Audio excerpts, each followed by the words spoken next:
Viewers, आज के video में हम पढ़ेंगे कक्षा 9वीं विज्ञान के अध्याय 2 क्या हमारे आसपास के पदार्थ शुद्ध है के महत्वपूर्ण वैकल्पिक प्रश्न। इसके पहले हम अध्याय 1 के भी महत्वपूर्ण वैकल्पिक प्रश्न कर चुके हैं और इस प्रकार हम वार्षिक परीक्षा की तैयारी करना शुरू कर चुके हैं। वार्षिक परीक्षा में 30 नंबर के आपके वैकल्पिक प्रश्न होंगे जो कि बहुत ही महत्वपूर्ण होंगे। तो हम वैकल्पिक प्रश्नों की तैयारी कर रहे हैं और इसके बाद फिर से एक बार और भी करेंगे जिससे कि हमें पूरे में से पूरे नंबर एग्जाम में आए और 2 और 3 नंबर के भी महत्वपूर्ण प्रश्न हम तैयार करेंगे। इसके साथ ही यदि आपको विज्ञान के प्रश्नोत्तर लिखना है आपकी बुक वाले, तो उसके लिए भी चैनल पर प्लेलिस्ट है जो नीचे दे रखी है, उसमें से देखकर आप सारे प्रश्नोत्तर बहुत ही आसान भाषा में कर सकते हो। तो शुरू करते हैं। प्रश्न पहला, सही विकल्प चुनकर लिखिए। इसमें पहला है 2 या 2 से अधिक पदार्थों का समांगी मिश्रण कहलाता है।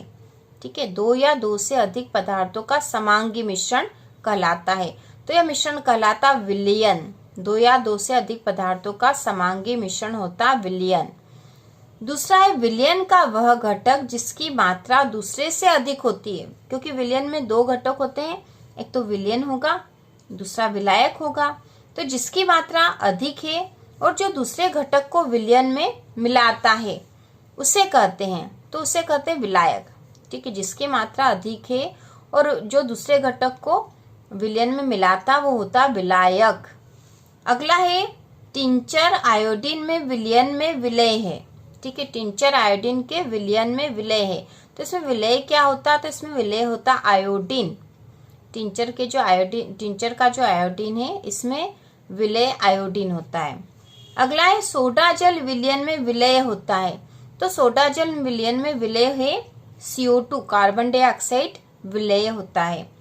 अगला वायु एक विलयन है। वायु कैसा विलयन है? तो ये गैस में गैस का। ठीक है, वायु गैस में गैस का विलयन है, क्योंकि वायु में सभी गैसें होती है इसलिए गैस में गैस का विलयन है। इसके बाद अगला है निम्नलिखित में से कौन सा पदार्थ ऊर्ध्वपातित हो सकता है? तो ऊर्ध्वपातन होता है बिना द्रव अवस्था में आए ठोस का गैस में बदलना। ठीक है, ठोस सीधे ही गैस में बदल जाएगा, द्रव में नहीं आएगा और सीधा ठोस जो है गैस में बदलेगा। तो वह ऐसा कौन सा पदार्थ है जो ऊर्ध्वपातित हो सकता है, जो ठोस से सीधे गैस में बदल जाएगा, इसमें से हमें बताना है। तो यहाँ पदार्थ दे रखे नैप्थलीन, अमोनियम क्लोराइड, एंथ्रासिन और उपरोक्त सभी। तो यहाँ उत्तर आएगा उपरोक्त सभी। ये तीनों जो पदार्थ है ऊर्ध्वपातित हो सकते हैं। इसके बाद अगला प्रश्न है रिक्त स्थानों की पूर्ति कीजिए। इसमें पहला फोम, रबर एवं स्पंज में परिक्षेपण माध्यम होता है। ठीक है, फोम, रबर और स्पंज में परिक्षेपण माध्यम होता है, तो यह माध्यम है ठोस। परिक्षेपण माध्यम यहाँ पे ठोस। अगला है मिल्क ऑफ मैग्नीशिया में परिक्षेपण माध्यम होता है। मिल्क ऑफ मैग्नीशिया में परिक्षेपण माध्यम द्रव होता है। अगला है टिंडल प्रभाव विलयन द्वारा प्रदर्शित गुण है। टिंडल प्रभाव कोलाइड विलयन द्वारा प्रदर्शित गुण है। कोलाइड विलयन जो होते हैं इनमें टिंडल प्रभाव दिखाई देता है। अगला चौथा है 2 घुलनशील द्रवों के मिश्रण को विधि से पृथक किया जा सकता है। 2 घुलनशील द्रवों के मिश्रण को आसवन विधि से पृथक किया जा सकता है। यदि 2 घुलनशील द्रव है तो उन्हें अलग करने के लिए आसवन विधि अपनाएंगे। अगला है डाई के घटक रंगों को विधि से पृथक किया जा सकता है। तो डाई के जो घटक रंग है उसको क्रोमेटोग्राफी विधि से पृथक किया जा सकता है उन रंगों को। इसके बाद अगला प्रश्न हम देखेंगे निम्नलिखित प्रश्नों के उत्तर एक शब्द या एक वाक्य में दीजिए। इसमें पहला है मिश्र धातु पीतल के घटकों के नाम लिखिए।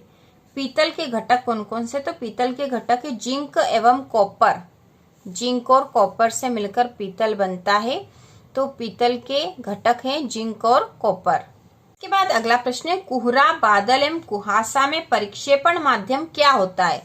कोहरा, बादल एवं कुहासा में परिक्षेपण माध्यम क्या होता है? तो इसमें परिक्षेपण माध्यम है गैस। अगला है शेविंग क्रीम में परिक्षेपण माध्यम क्या होता है? शेविंग क्रीम में परिक्षेपण माध्यम होता है द्रव। अगला है दूध एवं फेस क्रीम में परिक्षिप्त अवस्था क्या होती है? ठीक है, अब यहाँ परिक्षिप्त अवस्था पूछी है दूध और फेस क्रीम में, तो परिक्षिप्त अवस्था है द्रव। अगला है जेली एवं पनीर में परिक्षिप्त अवस्था क्या होती है? तो जेली और पनीर में भी परिक्षिप्त अवस्था द्रव होती है।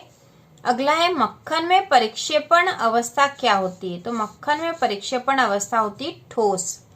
तो इस प्रकार से हमने अध्याय 2 के सारे महत्वपूर्ण वैकल्पिक प्रश्न कर लिए हैं और इसके बाद भी हम विज्ञान की इसी तरह से तैयारी करते रहेंगे, जिससे कि हमें विज्ञान में पूरे में से पूरे अंक प्राप्त हो। तो इसी प्रकार के और वीडियो देखने के लिए कक्षा 9वीं की संपूर्ण तैयारी के लिए चैनल को सब्सक्राइब कीजिए।